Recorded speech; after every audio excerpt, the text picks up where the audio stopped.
back to the farmers that's losing their farms. I can't even say I feel sorry for you. But this is what I'm going to do. Look here, people. Let me tell you something. Oh, look at here. We're going to lose 25 or 30% of the farmers in this country if they don't do something. It has to be done, and it's not just here. It's everywhere. And you voted for the guy that wants to deport them. Not really the most stable working environment. What? But I need their cheap labor to make my thin profit margins to make sense financially.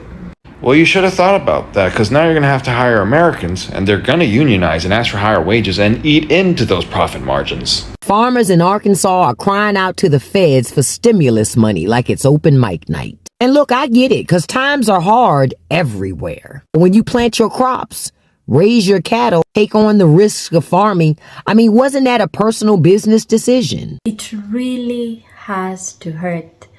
Voting for a government that does not at all work for you. Voting for a government and a president who does not care about you, does not care about what you eat, what you drink, how you're living, if you're not even surviving or if you're being homeless.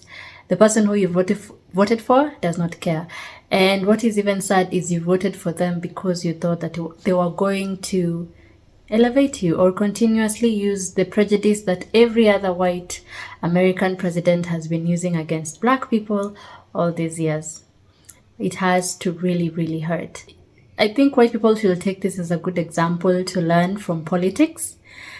Take it as a good example to learn that not everyone who looks like you is for you.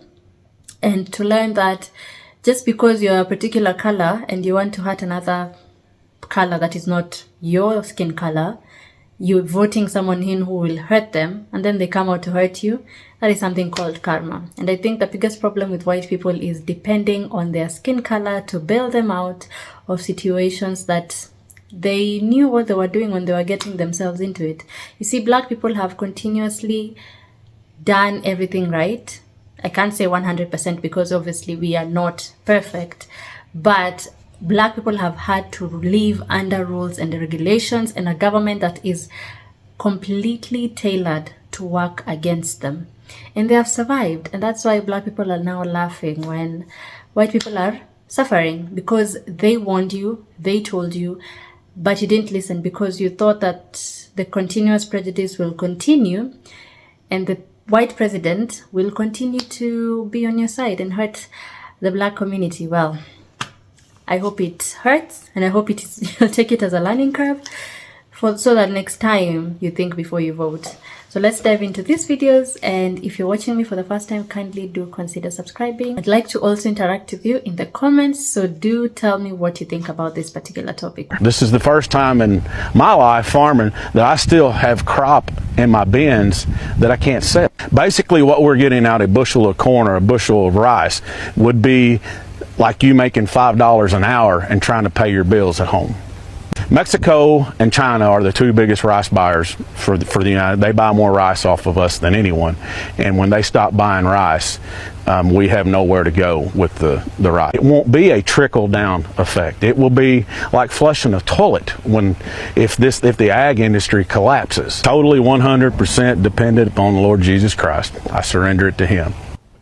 So the people who say no handouts just lined up for a handout. Now tell me why farmers in Arkansas are standing outside with their hands out again, begging Uncle Sam for money. See, when it's regular people struggling, rent too high, groceries too ridiculous, can't afford health care, the answer is always from these people: stop complaining, stop asking for handouts, and pull yourself up by your bootstrap. Farmers in Arkansas are crying out to the feds for stimulus money like it's open mic night. And look, I get it, because times are hard everywhere. When you plant your crops, raise your cattle, take on the risks of farming, wasn't that a personal business decision? So why is it on me and you to make sure that decision keeps paying out? Because see, when you and I make bad decisions, government doesn't cut us a check to make it right for us. Now, let's connect the dots here a little bit. These are the same people voting for the same politicians who say government is the problem. Yet as soon as the tractors stop running and their profits dry up, government magically turns into a solution for them.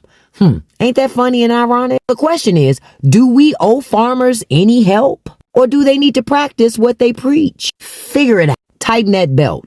Leave taxpayers out of it. Because last I checked, it's really not our problem to fix somebody else's gamble. I read an article yesterday about how farmers in Arkansas are organizing to beg the Trump administration for federal financial aid because they are being economically devastated by Trump's policies, most specifically the tariffs. And you know, it's hard for me to cultivate empathy and compassion in this situation. I think the knee-jerk response is, you get what you vote for. You know, you were okay with hurting other people, but you're not okay when it's you. Fuck around and find out. All those sorts of things. And, you know, it's not that those sentiments are invalid. I mean, here you have a group of people who overwhelmingly shake their fist at socialist policies, Marxist policies, which of course they don't know what those are, while at the same time they've got their hand out. They are furious at black and brown people living off government welfare. But here, you know, they expect it, which is the epitome of white supremacist, white privilege, you know, resenting other people for needing what you think you're entitled to. But I think, you know, I have got to try to move beyond those sorts of resentful sentiments because I'm a Christian. And Jesus, the gospel says that when Jesus saw the crowds, he had compassion and pity for them because they were like sheep without a shepherd. Sheep are stupid animals that are pretty much incapable of thinking for themselves. They need somebody watching out for them. Trump has preyed upon the stupidity and the ignorance and the racism of people like these farmers in Arkansas. And it doesn't excuse their ignorance. It certainly doesn't excuse their racism. There should be consequences. But at the same time, these people have been exploited and manipulated, and now they are hurting. And I feel like there's got to be still room for compassion and empathy, even though it certainly does not come natural to me. I'm in my greenhouse planting some vegetables, and I'm thinking about all these farmers that's losing the farms, all them white farmers, not the black farmers, because we donating to them. You don't hear the black farmers crying the blues, but them white farmers, oh shit, they talking about they losing their farms now because of Trump. But they voted for Trump, but they losing their farms. Right. The black farmers, you don't hear them crying the blues, right? Here's the difference. See, they wasn't dependent on the government. When you depend on the government to take care of you,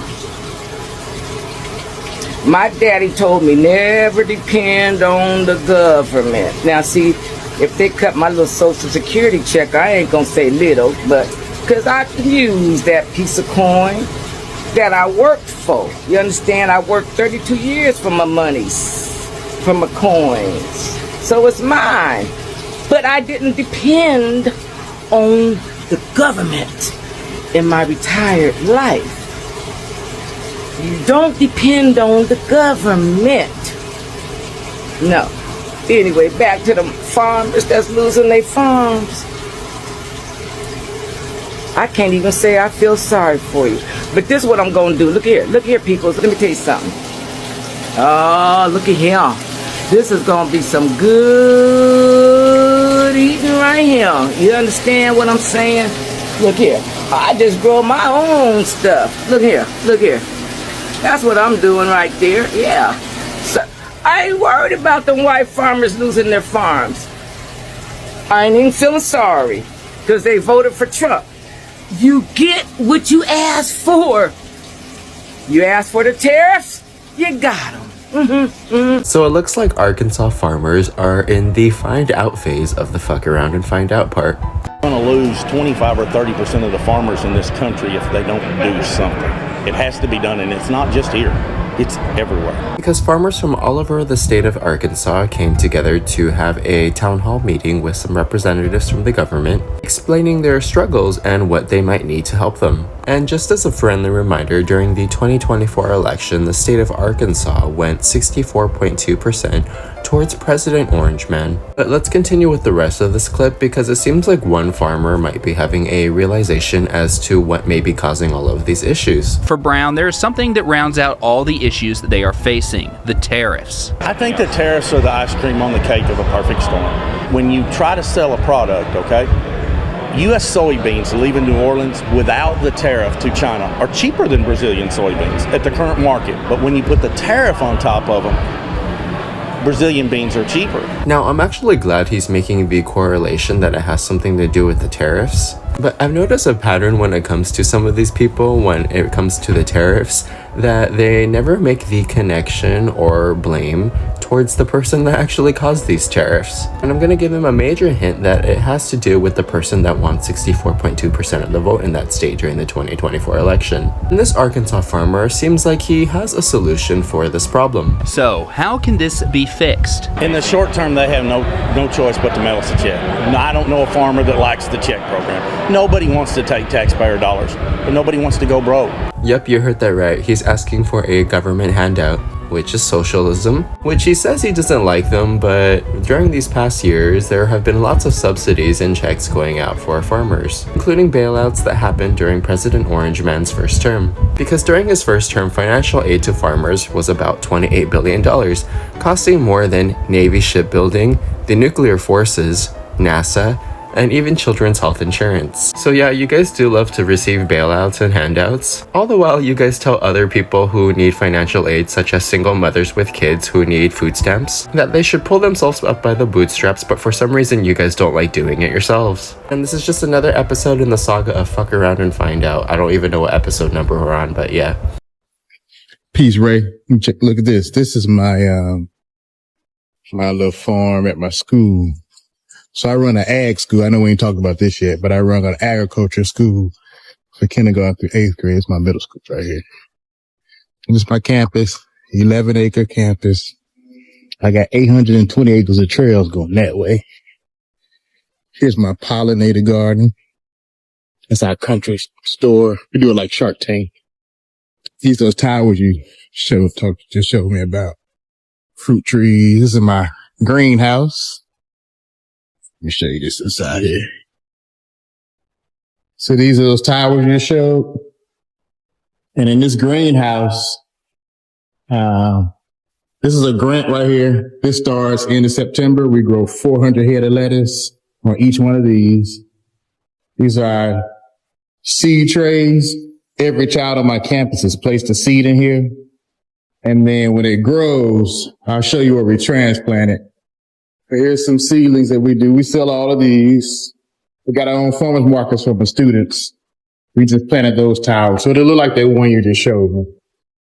And then let me show you this up here. So see up there on the top where it says Hillslide Farm up there.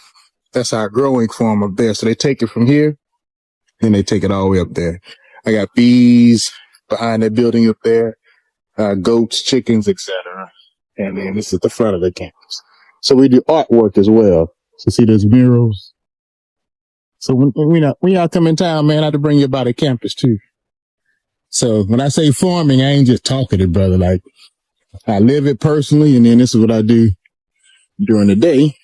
I got 540 black children learning how to farm and make it profitable. So it seemed crazy to me. I just seen a scale that they put out talking about how much money each demographic makes, which to me is crazy that you even release those numbers. But nevertheless, I just don't understand. This is why the farmers is messed up now, because they see that and they see African Americans at the bottom making $35,000 a year, and they don't know we've been out here grinding and taking care of ourselves this whole time. Because I get mad stuff for free. Like I don't know anybody who makes $35,000 like on paper who lives at $35,000. Like, they still get their hair done, get their nails done, get everything done, because, and you like, how you getting that done? They talk about it, and people are like, oh, she goes to get EBT, but she got her nails done, and she do that because you know that my man down the street, he flips cars, and he gonna let me drive this one as long as I watch his son. Do you know that my girl, she does my hair for free as long as I, you know, hook her up every now and then and come through with the fish plates? Like, we've been on that. We got a whole circuit of people. That's how we move. That's how we live.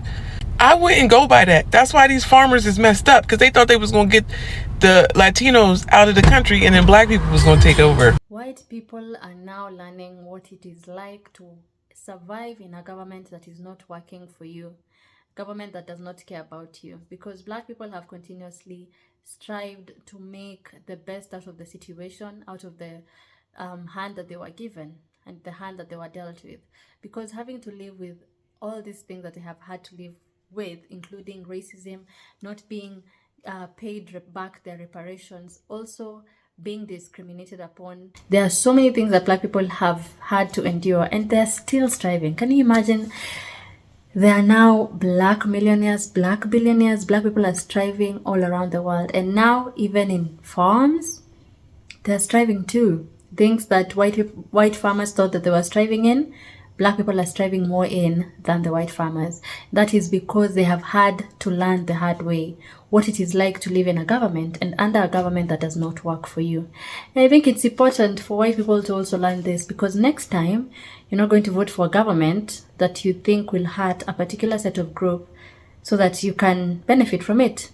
Well, guess what? You didn't. You're not going to benefit from this one. This one will hurt you, and I hope you learn something from it, because it's so hard to feel sad and sorry for the white farmers who are losing their farms and going bankrupt, because they were warned. You were warned. And you voted in the tariffs. You voted in the deportations. You had cheap labor. You had people who are committed to making your farms great, to giving you maximum profits at a really, really low income. And you voted for them to be deported. And now, why are we crying? Why are we crying? You live with the consequences of your actions. These are the consequences of your actions. You're supposed to live with them as an adult. You made those decisions. You were happy when these people are getting deported. You were happy while you were going to vote for Trump. Now that things are not working for you, you gotta live with it. You gotta wake up and pull up your socks, just as you tell black people. You tell the black people not to be lazy, to always work hard, and everything will come for them. Everything will just appear for them. They just need to work hard. Well, so do you, honey. So do you. And blaming the tariffs instead of blaming Trump is crazy to me. And then, because you put that person in presidency and he's the one who is putting up the tariffs. If you have noticed something with the farmers and white people in general who voted for Trump, they are not directly blaming Trump for their situations. They're not directly blaming Trump for the deportations and the tariffs and all these other cuts that he has made to the American people. They are complaining about those things that he has brought about. Oh, I hate these cuts. I don't like these cuts. I hate the tariffs. I hate the deportations. Now there are no people who are working in my farms, no people who are working in my companies. Blame Trump. Blame him. You think that because you're not blaming him and you're not speaking out against him that he will care more? He does not care. And now you get to understand why black people go and march in the streets for a better government. While they were doing it, it looked like a waste of time. You're like, get this over and done with so I can go back to my daily businesses. Now black people want to go back to their daily businesses as you're rioting in the streets, because now you're coming to understand what it feels like to be dealt the shorter hand of the government. And thinking that this is a phase in Trump's plan for white people is nuts. And expecting black people to feel sorry for you is just peak delusion. expecting black people. Actually, so many white people are calling black people right now. They're actually praising black people, saying, we need you, and you have always been right, you're the chosen people of God, and continuously praising and coming to realize that black people are actually king. It doesn't matter right now, because you're learning it because you're suffering. It's not because that this is actually something that is coming from your heart. You just want to gaslight black people into helping you.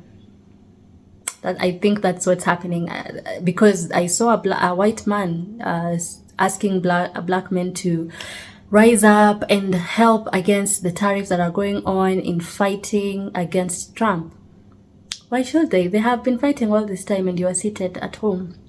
Why should they wake up and come out of their homes to come and help you? Well, you are sitting watching the television and the news and being like, no, they need to stop rioting. Well, they were doing it, so why should black people feel compassionate towards you? That's hypocritical, I believe. Anyway, I hope that this is a learning phase, that white people, people from the red states, the white people from the red states who voted for Trump and thought that he was going to work for them, and have come to find out that he doesn't really care about black or white. He just cares about money and people who have money. I hope this is a place where you sit down and realize that actually waking up and voting for someone who you haven't even done any research on will hurt you. It will come back and bite you. So I hope you're learning that it's not right for you to vote for people just because you think they're going to be nicer to you and bad to people who don't look like you. And I hope that you will also teach your kids the same things, because we're trying to come into a new phase in this world, into a new generation in this world, where we don't look at skin color and say, oh, because those people are this particular skin color, I will vote for this other person so that he can hurt them. I hope this is a learning phase. So if you've enjoyed today's video, if you've learned something, kindly do consider subscribing, sharing, and liking. If you would also like to support me in other ways, I do have a link for Buy Me a Coffee for the ones who have. Thank you so much. But if you'd like to, there is a link in the description below. Just go down there and check. I'd also like to hear what you have to say, so kindly do consider commenting and let us interact in the comment section below. I hope to see you in the next video. Goodbye for now.